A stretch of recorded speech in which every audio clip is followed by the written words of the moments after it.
हरे कृष्णा।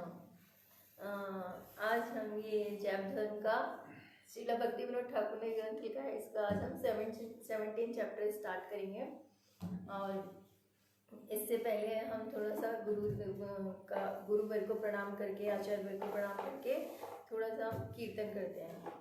ओम ज्ञानितिमिरान्धस्य ज्ञानाञ्जनशलाकया चक्षुरुन्मीलितं येन तस्मै श्री गुरुवे नमः। सर्वप्रथम मैं अपने परम पूज्य दीक्षा गुरु आचार्य श्रीला भक्ति वेदांत श्रीधर महाराज जी, समस्त गुरुवर, मेरे मेंटर सुंदर गोपाल प्रभु जी, श्रीला ऐसी भक्ति वेदांत स्वामी प्रभुपाद और मेरे मेंटर और शिक्षा गुरु एच सुंदर गोपाल प्रभु जी को दंडवत प्रणाम करती हूँ। हरे कृष्णा। जय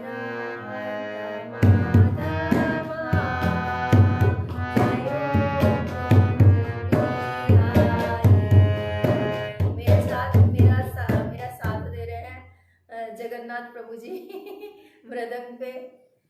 जय जय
अभी हम इसमें 17 चैप्टर स्टार्ट करेंगे।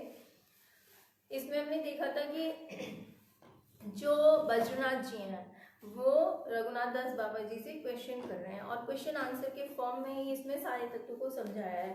जो हमने देखे थे 10 मूल के, जो हमने 10 श्लोक देखे थे, तो उसमें हम साधन क्या है, साध्य क्या है, जीव कितने प्रकार के हैं और ये सारे तत्व हम इसमें जान रहे हैं। अभी हमने देखा था कि माया के अधीन जीव की स्थिति क्या है।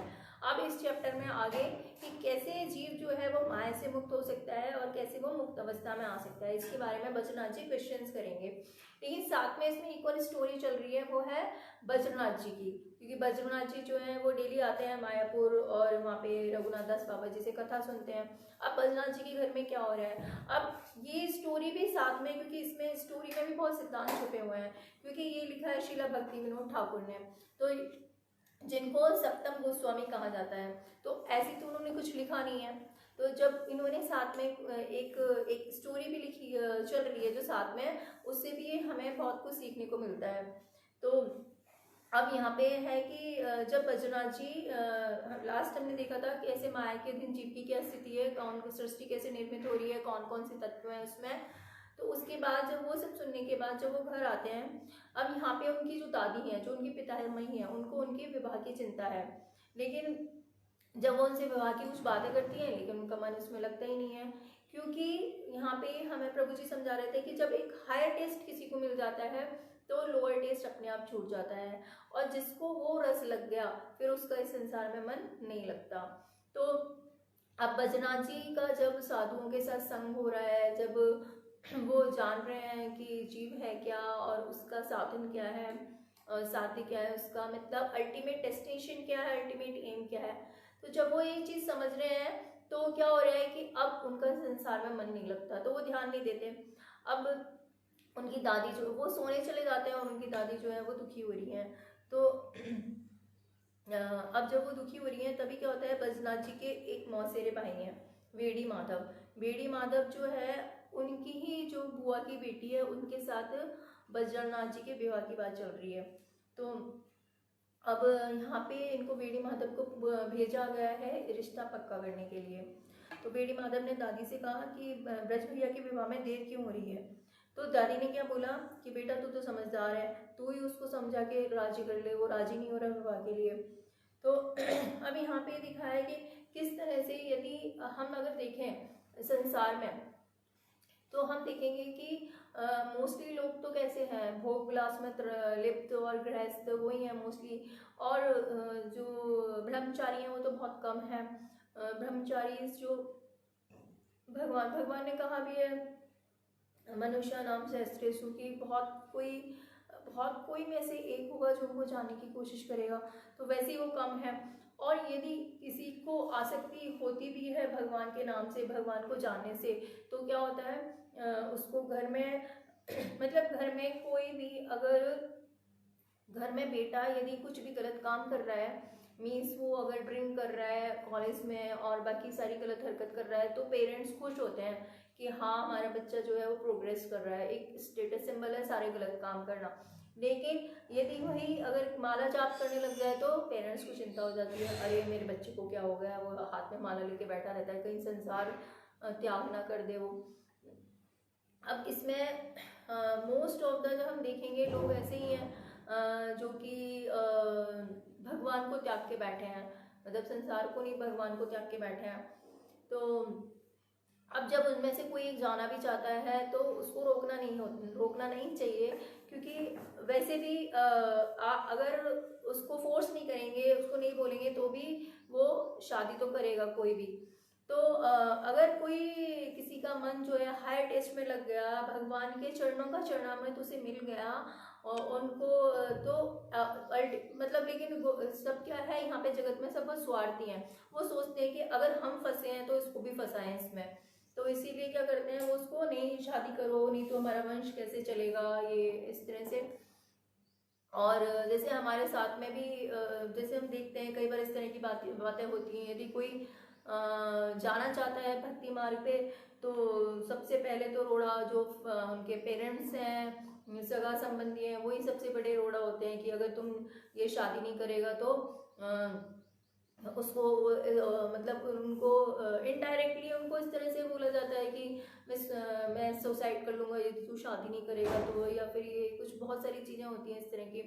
अब लेकिन इसमें ये भी है कि आजकल जो बहुत एक्साइटमेंट में जो डिसीजन ले लेते हैं बच्चे कि नहीं अभी मुझे मतलब ये घर छोड़ के जाना है, लेकिन बाद में क्या होता है वो उस मार्ग से भटक जाते हैं, तो वो भी ठीक नहीं है। लेकिन यहाँ पे वो तो हमारा विषयांतर हो जाएगा। यहाँ पे अभी जो बेड़ी माधव हैं वो क्या, जब पितामही ने उनको बोला कि तू इसको समझा, तो वो बोलते हैं कि बेड़ी माधव हैं कैसे, इसमें बताया है ठिगना कद, छोटी गर्दन, काला रंग, मिचमिची आंखें उसके स्वरूप को प्रकट कर देती हैं। ये मतलब कुटिल प्रकार के हैं वो। तो जब वो ये सुनते हैं अपनी दादी से, तो दादी को बोलते हैं अरे तुम चिंता मत करो, मैं हूँ ना। फिर पर कार्य पूरा होने पर तो मुझे भरपेट पूरी कचौड़ी तो खिलाओगी ना। तो दादी बोली ठीक है, अभी तो वो सो गया है। तो अब बेड़ी माधव बोलते हैं ठीक है मैं कल आऊँगा। फिर वो घर चले जाते हैं और दूसरे दिन सवेरे ही वो आ जाते हैं। और बेड़ी माधव ने कहा दादा तुमने तो अनेक दिन तक न्यायशास्त्र पढ़ा और पढ़ाया, तुम पंडित हरिनाथ चूड़ामणि के पुत्र हो। यहाँ पे जो बद्रीनाथ जी हैं वो बहुत ही कम एज में उन्होंने न्यायशास्त्र में पारंगत ले लिया और उनकी ख्याति दूर दूर तक है, और इनके पिता भी चूड़ामणि है। तुम्हारा नाम देश भर में विख्यात है, घर में तुम्हें एकमात्र पुत्र हो। मतलब मुझसे कहना चाह रहे हैं कि तुम्हें ये संसार नहीं त्यागना चाहिए, क्योंकि तुम्हें एकमात्र पुत्र हो और तुम शादी करोगे तो वंश आगे चलेगा। इस तरह से उसको समझाते हैं। तो अब बद्रीनाथ जी क्योंकि पहले से बहुत दुखी हैं, उनका संसार में मन नहीं लगता। जैसे रघुनाथ गोस्वामी जी का उनके बारे में हम सुनते हैं कि जो संसार के प्रलोभन, सच में जिसका संसार में मन नहीं लगता वो ऐसा होता है जैसे कि इसमें रघुनाथ दास गोस्वामी जी हम देखेंगे उनके जीवन चरित्र में कि इतना अपार वैभव, उनके पिता और ताऊ दोनों के बीच में इकलौते बेटे हैं, इतना अपार वैभव है। और अप्सरा सी उनकी पत्नी है, लेकिन वो बंधन भी उनको बांध नहीं पाता। तो जब भगवान के चरणों में मन लगता है तो वो इस तरह से होता है। अब इसको हम कैसे अपने समझें कि हमारा भगवान, मतलब कई आजकल होता भी है, कई बार बहुत जोश में निर्णय लेके घर छोड़ देते हैं कि नहीं हम तो साधु बनेंगे, क्योंकि उस टाइम क्या होता है उनको ये जगत प्रपंच इसलिए नहीं लगता कि उनको विरक्ति हो गई है, इसलिए लगता है कि इसमें मतलब इसके काम करना पड़ेगा, ये करना पड़ेगा। तो इससे मुक्ति के लिए वो क्या करते हैं, आश्रम में रहना और वहाँ पे, लेकिन ये तो ज़्यादा दिन चलता नहीं है। अगर ऐसा होता है तो बहुत जल्दी वो आश्रम छोड़ भी देते हैं। और तो कैसे पहचानना चाहिए, सबसे पहले तो कथा में रुचि हो रही है या नहीं हो रही। जब कर्ण हमेशा कथा सुनना चाहे, भगवान के नाम का श्रवण करना चाहे, और साथ में भगवान की कथा में चलो रुचि हो रही है, साथ में संसार से विरक्ति हो रही है या नहीं हो रही, तब जब ये दोनों चीज़ें होती हैं और जब ये दोनों चीज़ें पुष्ट हो जाती हैं, ऐसे नहीं आज मुझे ये फील हो रहा है और आज ही मैंने छोड़ दिया, नहीं, जब ये चीज़ें पुष्ट हो जाए तब जाके ये निर्णय लेना चाहिए। अदरवाइज गृहस्थी में रह के और गृहस्थी के नियम के जो हमें शास्त्रों से नियम मिले हैं उसके अनुसार हमें भक्ति पथ पे आगे बढ़ना चाहिए। तो फिर यहाँ पे अब उनको जब बोलते हैं कि तुम अगर शादी नहीं करोगे तो वंश कैसे चलेगा, तो बद्रीनाथ जी बोलते हैं तुम मुझे व्यर्थ में मत जलाओ, कि आजकल मैं गौर सुंदर के भक्तों का आश्रय ग्रहण कर रहा हूँ, मुझे संसार करने की इच्छा नहीं है, मुझे मायापुर में वैष्णवों के निकट बड़ी शांति मिलती है, मुझे संसार अच्छा नहीं लगता, मैं या तो संन्यास ग्रहण करूँगा अथवा वैष्णवों के पदाश्रित होकर रहूँगा। मीन्स मैं मुझे ये संसार ये तो सत्संग का ये साधु संग, आदो श्रद्धा, साधु संग, भजन क्रिया। साधु का जब संग होता है तो क्या होती है, भजन क्रिया, और उससे अनर्थ निवृत्ति। अनर्थ निवृत्ति मीन्स संसार से विरक्ति, और संसार के जितने भी अर्थ हैं वो अनर्थ, मतलब जो अनर्थ हैं वो उनसे विरक्ति होने लगती है। तो अब यहाँ पे वो बिल्कुल मना कर देते हैं। तो अब साथ में वो बोलते हैं कि तुम्हें अंतरंग जानकर मैं अपने हृदय की बात कह रहा हूँ। जो भक्त होता है बहुत सरल स्वभाव का होता है, तो वो अब इनको बेड़ी माधव की चाल को तो समझ नहीं पा रहे, तो उनको बोलते हैं कि तुम्हें अंतरंग समझ के मैं तुम्हें बता रहा हूँ, तुम किसी को कहना मत। बेड़ी माधव सोचते हैं कि सीधे रास्ते से तो काम चलेगा नहीं, मुझे क्या करना पड़ेगा, कुछ ना कुछ चाल चलनी पड़ेगी। तो फिर वो बोलते हैं, उनको बड़े प्यार से बोलते हैं कि मैं तो हमेशा ही तुम्हारे कार्य में सहायक रहा हूँ। जब तुम संस्कृत पाठशाला में पढ़ते थे, मैं तुम्हारी पुस्तकों को पहन कर पाठशाला ले जाया करता था। अब जब तुम संन्यास लोगे तो मैं तुम्हारा दंड कमंडल भी पहन करूँगा। तो अब यहाँ पे बताया, धूर्त लोगों की दो जिह्वाएं होती हैं, मतलब अंदर कुछ और बाहर कुछ। बाहर से दिखाएंगे बहुत मीठा मीठा, अंदर ही अंदर षड्यंत्र रचेंगे। एक से वे एक प्रकार की बात करते हैं, दूसरे से अन्य प्रकार की। उनके हृदय की बातों का पता लगाना कठिन होता है। मुख में राम, बगल में छुरी, मतलब जिह्वा पे कुछ और है और अंदर षड्यंत्र चल रहा है। जैसे कि इसमें प्रभु जी बता रहे थे, जैसे कि जब हनुमान जी बूटी लेने जाते हैं तो वहाँ पे रावण ने बीच में एक राक्षस, कालनेमी राक्षस को भेजा हुआ है, और उसने क्या किया है, वहाँ पे एक ब्राह्मण साधु का वेश बना के, और वो क्या जप रहा है, राम राम राम जप रहा है। और हनुमान जी तो भक्त तो सरल है, जैसे अपने भगवान का नाम सुनेगा तो उसकी तरफ आएगा। तो हनुमान जी जब उनके पास आते हैं तो वो कहते हैं, उनको लगता है ये तो भक्त है, लेकिन उस समय पहले वो बोलता है कि आप स्नान करिए आओ, लेकिन वो अब मुंह से तो राम नाम बोल रहे हैं वो राक्षस, लेकिन नीचे क्या उसने छुरा छुपा रखा है उनको मारने के लिए। और लेकिन हनुमान जी जब स्नान करने जाते हैं तो वहाँ एक मगरमच्छ होता है जो कि यक्ष है, और वो उनको बता देता है सारा उसके बारे में, और हनुमान जी उसको मार देते हैं। तो इस तरह से मुंह में तो राम राम राम राम चल रहा है, लेकिन साथ में कुटिलता है तो बगल में छुरी। तो बेड़ी माधव की मीठी बातों को सुनकर बैजनाथ ने कहा, भाई मैंने तुम्हें सदैव अपना परम बंधु समझा है। स्त्री होने के नाते दादी गंभीर विषयों में प्रवेश नहीं कर सकती, क्योंकि उनको लग रहा है कि मेरी दादी जो है वो तो इस चीज़ को समझ नहीं रही है कि किसी लड़की को मेरे गले में बांधकर मुझे संसार समुद्र में डुबो देने के लिए बड़ी लालायित है।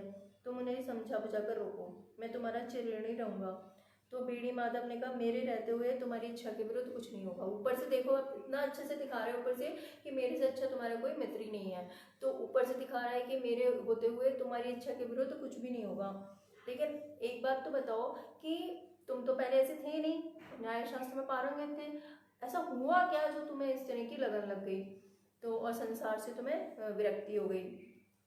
तो अब बैजनाथ ने बताया सारा जो भी हुआ था, और फिर उन्होंने बताया कि मायापुर में एक अनुभवी बाबा जी हैं, रघुनाथ दास बाबा जी, वही मेरे उपदेशक हैं, और मैं उन्हीं के चरणों में जाकर संसार की ज्वाला से शांति पाता हूँ।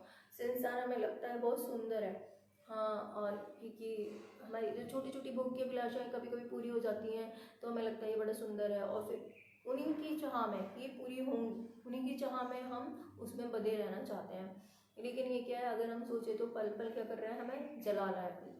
संसार दावा नल लीण लोका त्राणाय कारुण घना घनात्वम। संसार के दावानल के जैसे, जैसे जंगल में लगी हुई आग, और उसको शांत करने का उपाय क्या है, सिर्फ मेघ की बारिश होगी तभी वो शांत होगी आग।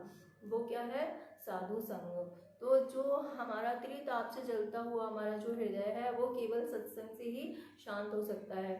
तो अब यहाँ पे वो बोल रहे हैं, जब उनसे पूछ रहे हैं और वो बता रहे हैं यहाँ पे, तो अब बेड़ी माधव मनी मन सोचता है कि अब समझा क्या है, अब मैं कैसे इसको छलवल से रास्ते पे लाता हूँ। और वैसे उन्होंने ऊपर से बोला, दादा मैं अभी तो घर जा रहा हूँ और चुपके चुपके दादी का मन बदल दूंगा, तुम चिंता मत करो। दादी का मन नहीं बदलेगा, यहाँ पे वो अपने दादा के मन के बदलने का सोच रहा है। अब वो घर चला गया और घर की तरफ गया, लेकिन घर ना जाके कहाँ चला गया, मायापुर श्रीवास आंगन में। और वहाँ पे वो बकुल वृक्ष के नीचे चबूतरे पे बैठ कर क्या सोचने लगा, ये वैष्णव बेटे ही संसार का मजा लूट रहे हैं। मतलब वो क्या सोचता है, उसके अंदर अपने कुल का अभिमान है कि मैं ब्राह्मण हूँ, और वैष्णव को समझता नहीं है। अब वो बोल रहा है यही मजे लूट रहे हैं वैष्णव, कितने सुंदर घर हैं, कैसे कुंज हैं, कितना सुंदर चबूतरा है, और क्या ही मनोरम प्रांगण है। ऐसे होता है ना, संसार में भी हम देखते हैं कि संसारी लोग जो बोलते हैं भक्तों के लिए कि क्या है, कुछ काम धाम तो है नहीं, देखो इतना बड़ा मंदिर है इनका, आराम से रहते हैं, आराम से खाते पीते हैं, और आराम से मतलब ऐश है इनका तो पूरा। लेकिन यदि वो जाके देखें उनको, तो वो क्या कर रहे हैं, जो सच में ब्रह्मचारी हैं, जो आश्रम में रह रहे हैं, उनको क्या करना है, उनका साथ देखिए भगवान कृष्ण प्रेम, तो उसी के लिए वो कार्य कर रहे हैं। और संसार में तो हम कुछ भी कार्य करेंगे उसके लिए हमें उसके बदले में कुछ चाहिए होगा, पैसे, अगर संसार में कोई टीचर है पढ़ा रहा है तो वो भी क्या है, उसको बदले में रिटर्न में पैसे चाहिए। लेकिन यहाँ पे देखें जो ब्रह्मचारी हैं, जो भक्त लोग हैं, वो खुद आगे से प्रयास करते हैं कि किस तरह से ये भंवर में डूबा हुआ व्यक्ति, जो संसार में डूबा हुआ है, किस तरह से हम इसको ज्ञान दें, भगवान की वाणी इसको किस तरह से दें कि इसको अपना असली हित समझ में आए। और उसके लिए वो उनसे बिना पैसे लिए उनको समझाते हैं, दिन रात उनके लिए मेहनत करते हैं। अभी हमारे प्रभु जी हैं तो वो मेरे मेंटर सुंदर गोपाल प्रभु जी और भी प्रभु जी लोग सब अपना सेमिनार्स करते हैं लोगों को समझाने के लिए। उसमें उनसे पैसा कुछ लेते नहीं है, अपनी तरफ से ही उनको प्रसाद भी खिलाना। और अब ये तो ब्रह्मचारी हैं, कहाँ से लेके आते हैं, तो इनका कोई जॉब तो है नहीं, तो लेकिन फिर भी लोगों को ये चीज़ समझ में नहीं आती। और इसमें प्रभु जी बता रहे थे कि मठ में एक भक्त है, बहुत 60 अबव एज है, और उनका हाथ फ्रैक्चर हो गया। फ्रैक्चर होने के बाद उनसे दूसरे जो ब्रह्मचारी थे, युवा ब्रह्मचारी, उन्होंने बोला कि हम थोड़ा सा सेवा कर सकते हैं आपके कपड़े वगैरह धोना। तो उन्होंने क्या बोला कि नहीं, मैं खुद करूँगा। तो ऐसे होते हैं भक्त तो जो किसी से सेवा भी नहीं लेना चाहते, लेकिन वही है बाहर से देखने वाले जो एक्चुअली खुद कुछ नहीं करना चाहता, वो इसी तरह से बातें करता है। तो यहाँ पे वो भी इसी तरह से कर रहे हैं कि एक भजन कुटी में एक वैष्णव बैठकर माला सटका रहे हैं। पल्ली गांव की नारियां गंगा स्नान करके इन्हें बिना मांगे फल फूल जल भोज्य सामग्रियां दे जाती हैं। एक्चुअली ये भी होता है कि समाज में आज हम देखते हैं बहुत सारे ऐसे लोग भी हैं जिन्होंने सिर्फ अपने व्यसन को, अपनी इंद्रिय तृप्ति के लिए मतलब सैफरन पहन लिया और वो नाटक कर रहे हैं। मतलब वो तो अब अगर एक कोई खराब है तो हम ये नहीं कह सकते कि पूरा समाज ही खराब है, साधु समाज ही पूरा ही खराब है। अगर एक डॉक्टर करप्ट है तो ये नहीं है कि सारे डॉक्टर ही करप्ट है। लेकिन यहाँ पे हम जनरलाइज कर देते हैं, एक खराब है तो सारे खराब है और हम नहीं मानेंगे, हम अपने अकॉर्डिंग चलेंगे। फिर माया जो ऊपर नीचे करती रहती है उसमें ऊपर नीचे होते रहते हैं। तो फिर अब यहाँ पे बोल रहे हैं ब्राह्मणों ने कर्म कांड की व्यवस्था करके ऐसे ही लाभों के लिए मार्ग प्रस्तुत किया था कि ये जो है ना, ये दान वान ले रहे हैं, ये तो ब्राह्मणों के लिए था, लेकिन ये खुद ये सारा भाग आजकल ये खुद ही ले रहे हैं। धन्य कलिकाल, कली के इन चेलों का आजकल पौभ आ रहे हैं। मतलब कैसा कैसा वैष्णवों के लिए बोल रहे हैं। और भगवान क्या कहते हैं कि मैं किसके हृदय में रहता हूँ, वैष्णवों के हृदय में रहता हूँ मैं। तो अब वैष्णवों के लिए इस तरह से बोलना, तो इसका मतलब क्या हो रहा है, वैष्णवों के हृदय में भगवान है, तो भगवान को इस तरह से वो इस तरह से बोल रहे हैं। आजकल हमें कोई पूछता तक नहीं, जल देना और फल देना तो दूर रहे। आज स्थिति यह है, वैष्णव बेटे न्यायिक पंडितों को मूर्ख बतलाते हैं। मतलब वो अपने ही भाई बजनाथ जी के लिए बोलते हैं कि ये मेरे भाई जो है वो वैसे तो उतना पढ़ा लिखा है, पारंगत है, लेकिन खुद भी देखो ना, ये वैष्णव लोग कितने चालाक हैं कि इन्होंने उनको भी अपने वश में कर लिया। फिर वो सोचते सोचते एक कुटी में प्रवेश कर जाते हैं, और जिस कुटी में वो प्रवेश करते हैं उसमें ही बाबा जी, रघुनाथ दास बाबा जी हरि नाम कर रहे हैं। और बाबा जी जो हैं उन्होंने बहुत समय से वैष्णवों को संग किया है, तो उनको पता है कौन कैसा है। तो उनका मनुष्य का स्वभाव, इसमें लिखा हुआ चेहरे से झलकता है, मतलब किसी के फेस को देख के बता सकते हैं, वो इतना उनको एक्सपीरियंस हो जाता है कि उनका स्वभाव कैसा है। वृद्ध बाबा जी ने देखा उस ब्राह्मण कुमार के वेश में साक्षात कली का आगमन हुआ है। वैष्णव जन अपने को स्वभावतः तृण से भी अधिक हीन समझते हैं। कहते हैं ना, तृणादपि सुनिचेना तरोरपि सहिष्णुना अमानिना मानदेना कीर्तनीय सदा हरि। ये हमारे मठ का मेन नियम है। तृणादपि सुनिचेना, अपने आप को तृण से भी नीचा समझना। वैष्णव अपने आप को तृण से भी नीचा समझता है। तृणादपि सुनिचेना तरोरपि सहिष्णुना, वृक्ष से भी अधिक सहिष्णु। अमानिना, खुद कभी मान की आशा नहीं करता, और जो हर किसी को मान देता है, चाहे वो कुटिल भी हो। तो यहाँ पे वो बीड़ी माधव को आदित्यपुर बैठाते हैं, और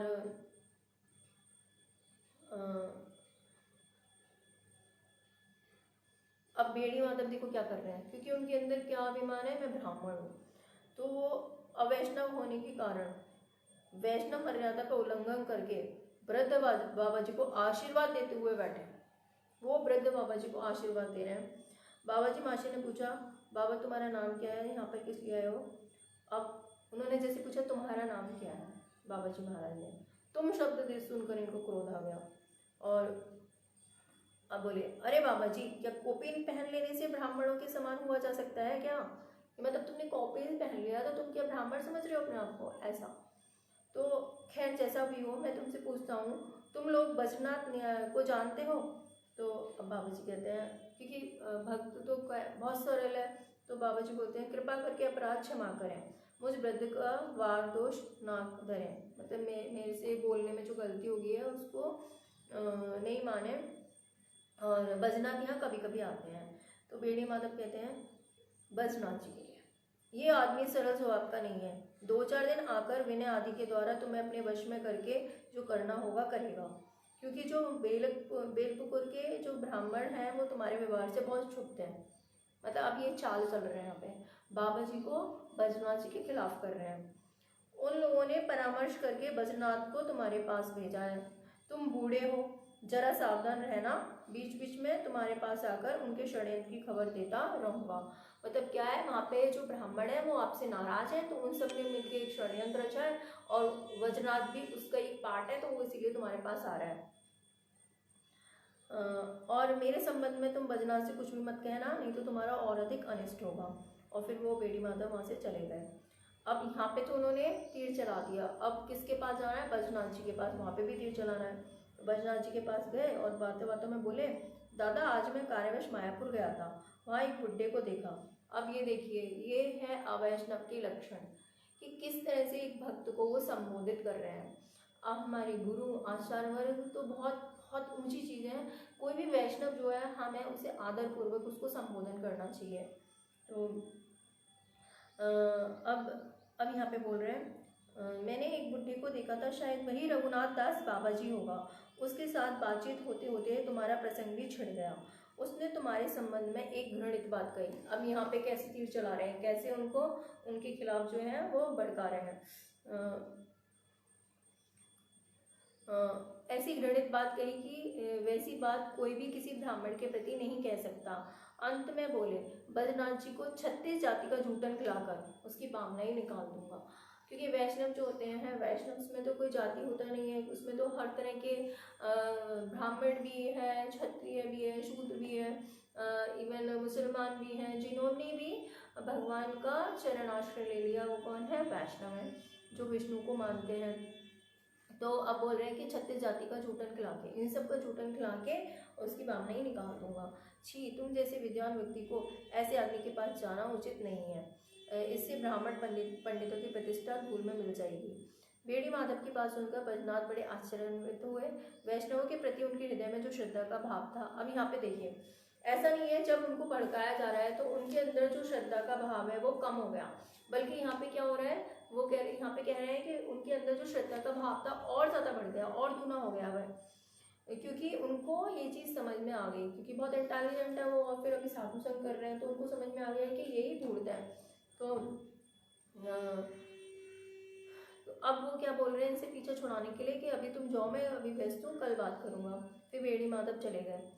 अब बद्रीनाथ जी जो है वो उनको इसकी दुष्टता वैसे भी पहले भी पता थी, लेकिन इनको लगा कि शायद सहायता करेगा, लेकिन फिर अब उन्हें समझ में आ गया कि ये किस तरह से कार्य कर रहा है कुटिलता के साथ। और फिर उन्होंने सोचा कि हो सकता है इसका कुछ ना कुछ स्वार्थ हो, जो मेरे विवाह की बात कर रहा है। अब वो मनी मन सोच रहे हैं कि हे भगवान, गुरु और वैष्णव के चरणों में मेरी दृढ़ श्रद्धा बनी रहे।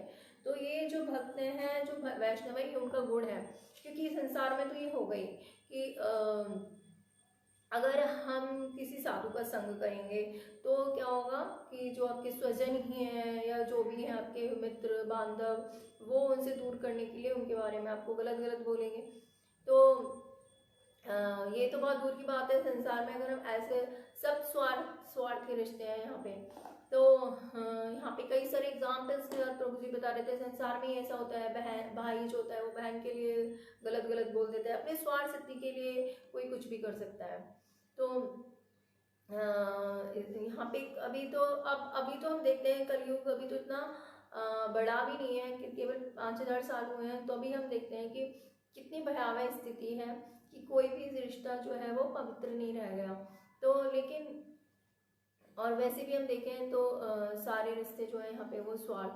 आज अगर हम कहते हैं कि you are my best friend, या हम कहते हैं कि घर में भी देखें कोई भी रिश्ता है, वो अगर सारे रिश्ते जब तक वो भगवान के चरणों में समर्पित नहीं है तब तक सब में स्वार्थ है। तो अब यहाँ पे हमें हर रिश्ते को क्या करना है, भगवान की सेवा में ही अर्पित करना है। घर में अगर बच्चे हैं उनको भगवान की उनको सिखाना है, क्योंकि प्रहलाद महाराज कहते हैं 5 साल से बच्चे को ऐसे नहीं है कि नहीं अभी तो ये छोटा है, नहीं, बचपन से ही उसको आदत डालनी चाहिए कि किस तरह से जो कृष्ण है वही हमारे बेस्ट फ्रेंड है, और उन कैसे हमें हर चीज़ अपनी जो है वो भगवान को देनी है। तो इस तरह से वैसे हम देखते हैं आजकल बहुत सारे वीडियोस भी आते हैं और बहुत सारे फोटोज़ में भी हम देखेंगे कि फॉरेनर्स जो है वो आजकल जो इस संस्कृति को अपना रहे हैं, उनके छोटे छोटे बच्चों को किस तरह से वो भी वैष्णव तिलक लगा के और कैसे आरती करते हैं, मृदंग बजाते हैं, करताल बजाते हैं।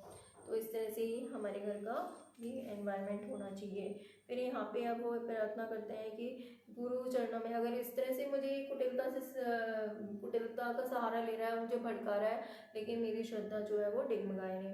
श्रद्धा 2 तरह की है, एक तो है शास्त्रीय श्रद्धा और एक है परलौकिक श्रद्धा। शास्त्रीय श्रद्धा वो है जो कि शास्त्रों के अकॉर्डिंग भगवान के लिए है और जो कभी भी दिखती नहीं है। कितनी भी बड़ी कुछ भी अगर कठिनाई आ जाए तो भी ये श्रद्धा नहीं डिगेगी। लेकिन जो शास्त्रीय श्रद्धा और जो परलौकिक श्रद्धा है, सॉरी लौकिक श्रद्धा, शास्त्रीय श्रद्धा को ये परलौकिक श्रद्धा कहते हैं, और दूसरी जो लौकिक श्रद्धा है जो ठीक है मेरा फ्रेंड भजन कर रहा था तो मुझे भी कर लेना चाहिए, करूँगा तो हाँ 10 लोग मुझे पूछेंगे, इस तरह से जो श्रद्धा डेवलप होती है वो क्या होता है, जैसी ही विपरीत परिस्थिति आई वो टूट जाती है श्रद्धा। तो इस तरह से वो कहते हैं कि मेरी श्रद्धा कभी डिगे नहीं, और फिर वो बड़ी चिंता से व्याकुल होकर शाम को सांझ हो जाती है और फिर वो बासागढ़ में चले जाते हैं। और उधर उनके जाने के बाद, बेड़ी माता के जाने के बाद बाबा जी सोचते हैं ये तो ब्रह्म राक्षस है। शास्त्रीय वाणी इस व्यक्ति के विषय में ठीक है, राक्षसा कली माशुत्य जायन्ते ब्रह्म योनिषु। इसके अंदर वर्ण अहंकार है, मतलब अपने कुल का ब्राह्मण जो उसका वर्ण है उसका अहंकार है। व्यर्थ का अहंकार, वैष्णव विद्वेष, वैष्णव से द्वेष करता है। तो इसके मुखमंडल पर ये सब दिखाई देता है। तो अब बड़ा बोल रहे हैं, बड़ा असुर स्वभाव का है, हे कृष्ण हे गौरांग, ऐसे दुर्जन व्यक्तियों का कुसंग कभी ना मिले, आज ब्रजनाथ को भी सावधान कर दूंगा। अब ब्रजनाथ जी जब आते हैं तो बाबा जी बड़े प्यार से उनको बोलते हैं आओ बाबा, और कहकर उन्हें छाती से लगा लेते हैं। ब्रजनाथ जी की आंखों से आंसू की धारा बहने लगती है, गला रुद्ध हो जाता है और बाबा जी के चरणों में गिर जाते हैं। बाबा जी ने ब्रजनाथ जी को बड़े स्नेह से उठाते हुए कहा, आज सवेरे एक काले रंग के ब्राह्मण आए थे, वे कुछ उद्वेगजनक बातें सुना गए हैं, क्या तुम उन्हें जानते हो? प्रभु आप ही ने तो बताया। यहाँ पे ब्रजनाथ जी कह रहे हैं कि संसार में अनेक प्रकार के जीव हैं। हमने देखा था कॉन्शियसनेस के अकॉर्डिंग अनेक तरह के जीव हैं। उनमें से कुछ लोग मत्सरता बस दूसरे जीवों को व्यर्थी उद्देश्य देकर सुखी होते हैं। आजकल तो यही है, मोस्टली लोग जो हैं वो दूसरे के कहते हैं ना, दूसरे के सुख से दुखी हैं, और कोई दुखी होता है तो उनको बहुत मजा आता है। मोस्टली लोग इसी तरह के हैं, दूसरे को दुख दे के खुश रहना चाहते हैं। तो लेकिन अब यहाँ पे वैष्णव का स्वभाव है। हमारे बेड़ी माधव भैया ऐसे लोगों में से प्रधान हैं, यदि उनकी कोई चर्चा ना हो तो बड़ी खुशी होगी कि हम उनकी चर्चा ही ना करें। यथार्थ बात तो यह है कि आपसे मेरी निंदा करना, मुझसे आपकी निंदा करना और झूठ मूठ दोष रोपण करके झगड़ा कराना उनका स्वभाव है। उनकी बातों को सुनकर आपने कुछ बुरा तो नहीं माना? अब बाबा जी क्या बोल रहे हैं कि मैं बहुत दिनों से वैष्णव सेवा में हूँ, तो मैं मेरे अंदर मतलब मैं ये पहचान सकता हूँ कि वैष्णव अवैष्णव कौन है। तो अब मुझे सब कुछ पता है, इस विषय में कुछ भी कहना नहीं होगा। फिर ब्रजनाथ जी कहते हैं, उन सब बातों को भूलकर आप यह बताएं कि माया से बंधा हुआ जीव कैसे मुक्त होता है। अब वापस से क्वेश्चंस पे आ गए। मतलब जैसे ही प्रजल्पा होता है, जो वैष्णव है, जो भक्त है, वो प्रजल्पा ना चाह के क्या करेगा, भगवान की चर्चा ही करेगा। कहते हैं ना, मच्चित्ता मद्गत प्राणा बोधयन्तस् परस्परम कथयन्तस्य माम नित्यम तुष्यन्ति च रमन्ति च। भगवद गीता में भगवान ने कहा है कि जो भक्त है मैं ही उसके प्राण हूँ, और वो जब साथ में बैठते हैं तो मेरे बारे में ही बातें करते हैं और मेरी ही कथा करते हैं, और इसमें उन्हें परम आनंद मिलता है और परम संतुष्टि मिलती है। तो इस तरह से यहाँ पे अब अभी कोई साधारण मनुष्य होगा तो वो क्या करेगा, अगर हम, ये होता भी है कि अगर हम जब भगवान का कोई सिद्धांत समझाने की कोशिश करते हैं और उसका कोई संसारिक एग्जाम्पल जैसे ही लेते हैं, तो वो भगवान की बातें तो एक तरफ रह जाती हैं, वो संसार का प्रजल्पा ही स्टार्ट हो जाता है, उसमें उनको आनंद आता है, वो कैसे भी करके वापस पे नहीं जाना चाहते, संसार की बातों में ही रम जाएंगे। लेकिन यहाँ पे हम देख रहे हैं कि यहाँ पे बैजनाथ जी ने उस सब चीज़ को छोड़ दिया। अगर एक संसारिक लोग होते तो इस पर बहुत बड़ा झगड़ा हो जाता, एक बहुत बड़ा इशू बन जाता, लेकिन यहाँ पे उन्होंने क्या किया, इस चीज़ को छोड़ के वो मेन जो है कि हम कैसे साधु को प्राप्त करें, वो वापस से उस पर आके और उसी तरह के क्वेश्चंस वापस से करने लग गए। और वैसे वही है, संसार में तो मोस्टली ये अपन देखते ही हैं कि ना, हम लोगों को जैसे एक्सपीरियंस भी होता है कई बार, जैसे जब प्रीचिंग करेंगे किसी ऐसे जो ऐसे व्यक्ति हैं जो बिल्कुल संसार में रचे पचे हैं, जब कोशिश करेंगे कि चलो उनको थोड़ा सा 10 मिनट ये भगवान का नाम ले लें, तो वो 10 मतलब वो बोलेंगे कि हमारे पास टाइम नहीं है, 1 घंटा वो ये कुतर्क करने में लगा देंगे कि नहीं हमें नहीं लेना है। तो इस तरह से इतना ज़्यादा उसमें, और फिर जैसे संसार की बातें होंगी उनको बड़ा मजा आएगा उसमें। आज इतना सारा हम देख रहे हैं कि जब ये लॉकडाउन चल रहा है, ये कोरोना चल रहा है, फालतू की इतनी सारी बातें हैं मीडिया पे, ये इतने सारे झगड़े एंड ऑल, उस समय बहुत अच्छे से मन लगता है सबका, ऐसे को टाइम पास करते हैं। लेकिन यदि इस शास्त्रों को पढ़ लें, थोड़ा सा समझ लें जीवन क्यों मिला है, क्योंकि अभी तो पता भी नहीं है ना इसमें हम बचेंगे भी कि नहीं बचेंगे, तो थोड़ा सा भगवान के निकट जाने की कोशिश करें, लेकिन वो फिर भी नहीं करेंगे। तो इस तरह से यहाँ पे बताया कि भक्त कैसे भी करके इनको जो प्रजल्पा है उससे छूट के वापस से ही भगवान की बातें जो हैं, भगवान के बारे में सुनना वो पसंद करता है। तो अब हम इसका आंसर कल की क्लास में करेंगे। आज के लिए इतना ही। हरि बोल, हरे कृष्णा।